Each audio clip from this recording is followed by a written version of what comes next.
আদালত অবমাননার মামলায় শেখ হাসিনাকে ৬ মাসের কারাদণ্ড দিয়েছেন আন্তর্জাতিক অপরাধ ট্রাইব্যুনাল।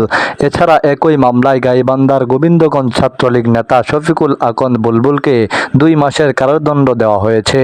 বুধবার দুপুরে বিচারপতি মোহাম্মদ গুলাম মর্তুজা মজুমদারের নেতৃত্বে ৩ সদস্যের ট্রাইব্যুনাল এই আদেশ দেন। আইন অনুযায়ী এ ধরনের মামলায় কোনো পক্ষের জন্য সরকারি খরচে আইনজীবী নিয়োগের বিধান না থাকলেও ন্যায় বিচারের স্বার্থে শেখ হাসিনার পক্ষে একজন আইনজীবী নিয়োগ দেন আদালত।